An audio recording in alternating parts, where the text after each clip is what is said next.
¿Cómo México se convirtió en la zona de guerras más grandes contra el narcotráfico? Joaquín El Chapo Guzmán, uno de los narcotraficantes más poderosos y peligrosos del mundo, enfrentó una condena de más de 30 años de prisión en 2019. Su liderazgo en el cartel de Sinaloa implicó que al menos uno de sus hijos, Ovidio Guzmán, siguiera sus pasos en el negocio familiar. Ovidio desempeñó un papel destacado como miembro de alto rango en el cartel, y su detención el 5 de enero de 2023 provocó disturbios generalizados y derramamiento de sangre. La captura de Ovidio representó un desafío monumental para las fuerzas de seguridad, pero al final lograron aprehender a otro importante miembro del cartel de Sinaloa. Quédate, porque en el vídeo de hoy veremos esta historia para entender cómo México se convirtió en la zona de guerra más grande contra el narcotráfico. Si eres fan de los temas más violentos y de los crímenes más perturbadores, este canal es para ti. Así que te invito a darle clic al botón de like y suscribirte a nuestro canal, en donde subimos los vídeos más fuertes que no cualquiera es capaz de ver. Para comprender cómo Ovidio Guzmán se involucró en el negocio de narcotráfico, debemos examinar la situación de su padre, Joaquín El Chapo Guzmán, en ese momento. El Chapo nació en Sinaloa en 1957, en una familia de agricultores de escasos recursos. Su padre abusivo lo implicó en el tráfico de drogas desde temprana edad, haciéndolo cautivar marihuana para traficantes locales de la década de 1970. Durante ese tiempo, el Chapo colaboraba con Héctor Luis Palma Salazar, uno de los capos de la droga más influyentes del país.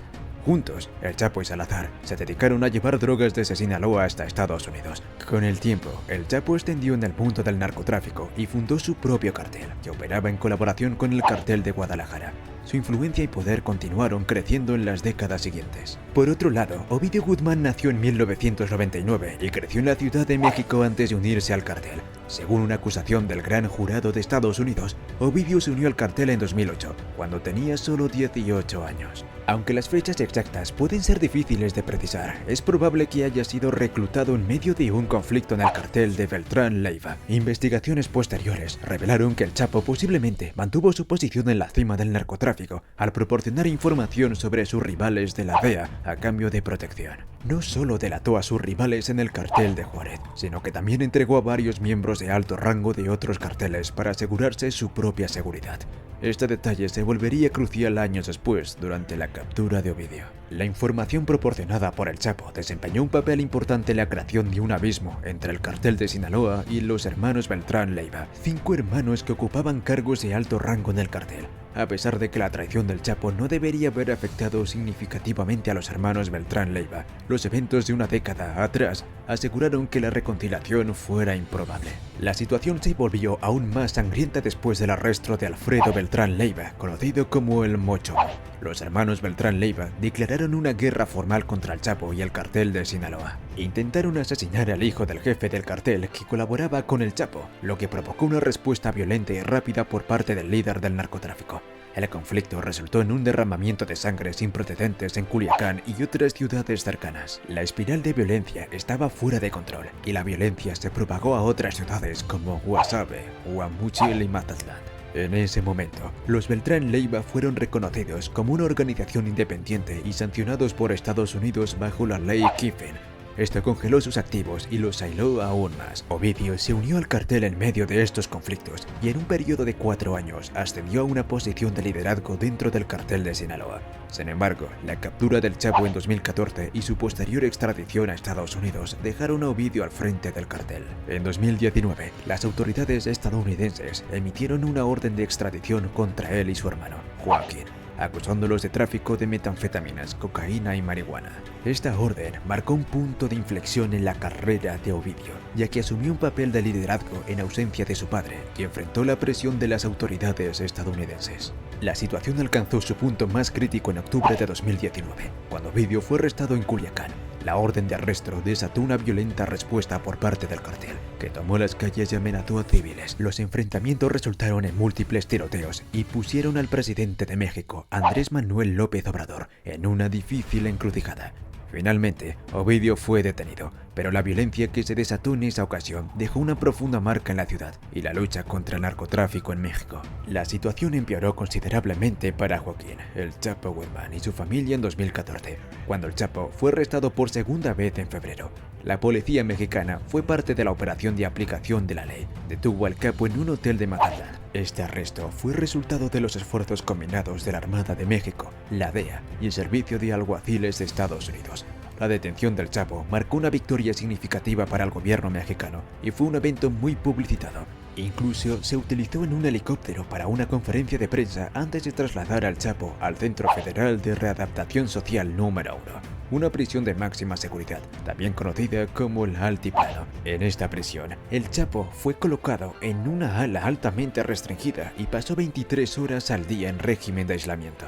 Después de pasar aproximadamente un año en esa prisión, Joaquín, el Chapo Guzmán, logró escapar el 11 de julio a través de un túnel subterráneo construido en la ducha. Mientras el Chapo estaba evadiendo la captura, Ovidio Guzmán, su hijo, desempeñó un papel fundamental en estabilizar la situación en ausencia de su padre. El tercer arresto del Chapo, seguido de su intento de escribir un guión sobre su vida y en las entrevistas con Sean Penn y Kate del Castillo, significó que Ovidio tuvo que asumir un papel de liderazgo en el cartel. No estaba solo en esa tarea, ya que había otros 3 líderes principales en el cartel junto a él: Iván Archibaldo Guzmán, Jesús Alfredo Guzmán e Ismael El Mayo Zambada. Con el Chapo tras las rejas, Estados Unidos centró su atención en Ovidio. El fiscal de Estados Unidos para el Distrito de Columbia presentó cargos formales contra Ovidio y uno de los hermanos, Joaquín, por tráfico de metanfetaminas, cocaína y marihuana en 2008. Este fue un momento crucial para Ovidio, ya que ahora estaba al frente y al centro del cartel de Sinaloa en ausencia de su padre. Para el 6 de enero, la violencia comenzó a disminuir y Ovidio fue trasladado rápidamente a la prisión de máxima seguridad, el Altiplano, la misma prisión de la que su padre había escapado en el pasado. Una semana después, se declaró oficialmente que la paz se había restaurado en la región, incluido el lugar de su detención inicial en Culiacán. Sin embargo, durante los enfrentamientos hubo una considerable pérdida de vidas en ambos lados, con 10 soldados y una policía fallecidos. Los informes posteriores revelaron que más de 3.500 soldados participaron en la operación para capturar a Ovidio, y se incautaron armas de origen europeo y estadounidenses. Ovidio, también conocido como el Ratón, parecía haber estado preparándose para una operación de este tipo desde 2019. Después de su captura, las autoridades encontraron cerca de 50 armas de fuego en su dormitorio, lo que sugiere una planificación meticulosa. A medida que la batalla cesaba, la región comenzaba a volver a la normalidad, y las clases en las escuelas se reanudaron en aproximadamente una semana. Las fuerzas del orden aumentaron significativamente su presencia en las calles, y las carreteras estaban marcadas por vehículos carbonizados, algunos de los cuales habían sido utilizados como barricadas. La captura de Ovidio representó una victoria significativa para los gobiernos mexicano y estadounidenses, ya que habían logrado detener a uno de los chapitos y potencialmente desestabilizar al cartel de Sinaloa. Además, la Oficina de Control de Activos Extranjeros sancionó a todos los involucrados en el suministro de ingredientes para la fabricación de metanfetamina y fentanilo al cartel de Sinaloa. Esta medida fue parte de los esfuerzos del gobierno para interrumpir y desmantelar las organizaciones criminales transnacionales que facilitan el suministro ilícito de estas sustancias. Hasta aquí el vídeo de hoy. Si te ha gustado, deja tu like y suscríbete activando la campanita de notificaciones para que no te pierdas nada sobre más contenido como este. Nos vemos en la próxima.